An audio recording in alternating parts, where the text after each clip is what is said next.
ഈ സർക്കാരുമായിട്ട് യോജിച്ച് ഒരു സമരത്തിലും ഞങ്ങളില്ല.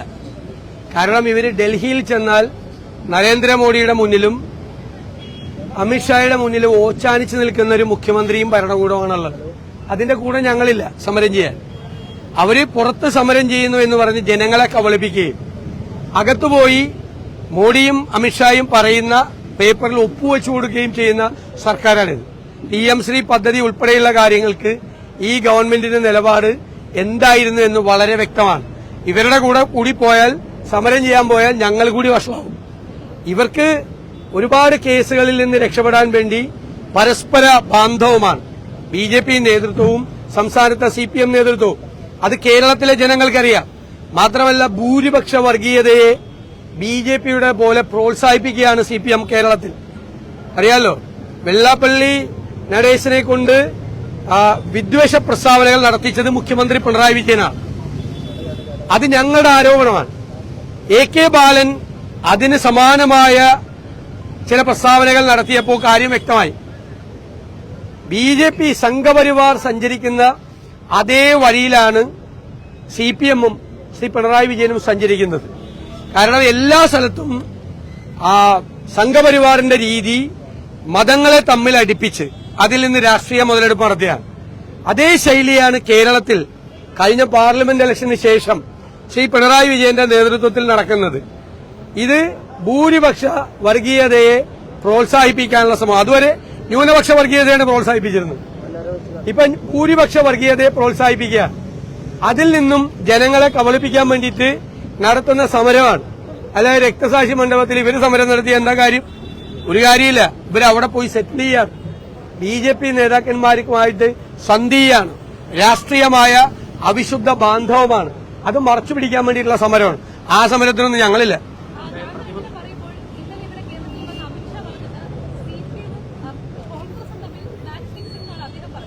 അത് അവർക്ക് അങ്ങനെയല്ലേ പറയാൻ പറ്റുള്ളൂ.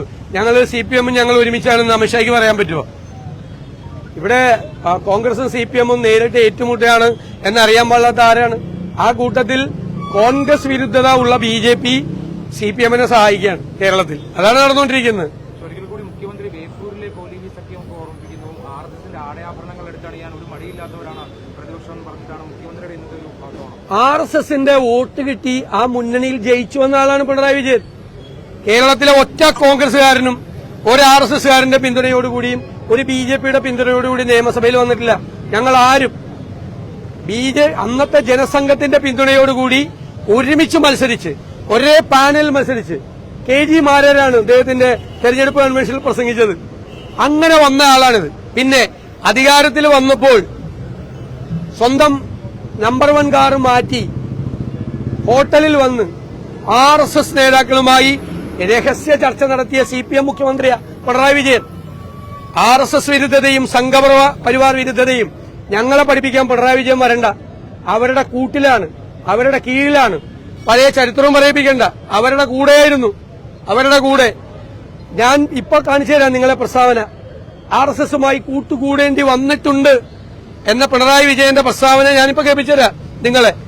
എന്നിട്ട് എല്ലാവരും ചരിത്രം മറന്നുപോകും എന്ന് വിചാരിച്ചിട്ടാണ് ഇപ്പൊ RSS വരണ. RSSന്റെ ആടയാഭരണമല്ല, RSS കുഴിച്ച കുഴിയിലാണ് ഇറങ്ങിയിരുന്നിരുന്നത് ഇത്രയും നാള്. മനസ്സിലായില്ലേ? RSSന്റെ പിന്തുണയോടുകൂടി ജയിച്ചു വന്ന ആളാ. ഞങ്ങളെ പഠിപ്പിക്കണ്ട RSS വിരോധം. അവിടുന്ന് ഞങ്ങൾക്ക് ക്ലാസും വേണ്ട.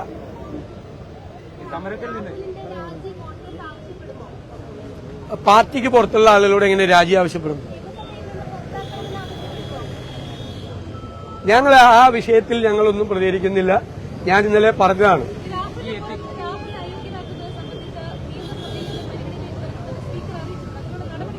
എനിക്കറിയില്ല അത് ഏത് പ്രൊവിഷൻ വഴിയാണ് അത് വരുന്നതെന്ന് എനിക്കറിയില്ല. അത് നോക്കാം, അത് പരിശോധിച്ചിട്ട് അല്ലല്ല, അത് അങ്ങനെയൊന്നും എത്തിക്സ് കമ്മിറ്റി ഒന്നും അല്ലല്ലോ ഒരാളെ നിയമസഭാംഗത്തിൽ നിന്ന് പുറത്താക്കുന്നത്. അത് അറിവില്ലായ്മ കൊണ്ട് പറയുന്നതാണ്. ഞാൻ ആരായാലും ഏത് പ്രൊവിഷൻ ഉപയോഗിച്ചാണ് നമ്മളത് പരിശോധിക്കാതെ പറയാൻ പറ്റുമോ? പരിശോധിക്കാതെ പറയാൻ പറ്റുമോ? ഒരാളെ നിയമസഭാംഗമായി ജയിച്ച ഒരാളെ പുറത്താക്കണമെങ്കിൽ ഇപ്പോ ആന്റണി രാജുവിന്റെ മെമ്പർഷിപ്പ് പോയി, അത് ഓട്ടോമാറ്റിക്കായിട്ട് പോയതാണ്. മെമ്പർഷിപ്പ് 2 കൊല്ലത്തിന് മീതെ അല്ലെ ശിക്ഷ കിട്ടിയപ്പോ പോയതാണ്. അല്ലാതെ ഒരാളുടെ മെമ്പർഷിപ്പ് കളയാനുള്ള പ്രൊവിഷൻ ഏതെങ്കിലും ഉണ്ടെന്ന് ഞാൻ ഇതുവരെ എന്റെ ശ്രദ്ധയിൽപ്പെട്ടിട്ടില്ല. ശ്രദ്ധയിൽ ആരെങ്കിലും പെടുത്തിയാൽ നമുക്കത് പരിശോധിക്കാം. ഞാൻ ഒറ്റയ്ക്ക് പറയേണ്ട തീരുമാനമല്ല. പാർട്ടി എല്ലാ കാര്യത്തിലും ഇത് സംബന്ധിച്ച് പാർട്ടിയാണ് ഒരുമിച്ച് തീരുമാനമെടുത്ത് ഇനി പാർട്ടി ആലോചിക്കും. അങ്ങനത്തെ ഒരു ഘട്ടം വന്ന സാങ്കല്പിക ചോദ്യമാണത്. ഇപ്പൊ മറുപടി പറയേണ്ട ആവശ്യമില്ല. ഇന്നത്തെ ഈ സമരത്തിൽ നിന്ന് ജോസ് കെ മാണി വിട്ടുനിൽക്കുകയാണ്. എന്തെങ്കിലും സാധ്യതകൾ? അല്ല, ഞാൻ അതിനെക്കുറിച്ച് അദ്ദേഹം ഇപ്പോഴും ഇടതുമുന്നണിയിലെ ഒരു ഘടകകക്ഷിയാണ്. ഇടതുമുന്നണിയിലെ ഒരു ഘടകകക്ഷിയുടെ അവരുടെ ഒരു വിശ്വാസ്യത നഷ്ടപ്പെടുന്ന രീതിയിൽ ഞാൻ ഒന്നും പറയില്ല, ഒന്നും സംസാരിക്കില്ല. അങ്ങനെ പറയാൻ പാടില്ല. നമ്മൾ അവരാ മുന്നണിയിലല്ലേ. ഇപ്പൊ മുന്നണിയിൽ എന്തെങ്കിലും പുതിയ ആളുകൾ ആരെങ്കിലും വരുവാണെങ്കിൽ നിങ്ങളെ വിളിച്ച് പറയില്ലേ? നമ്മൾ നിങ്ങളോടല്ലേ ആദ്യം പറയുള്ളൂ. എടാ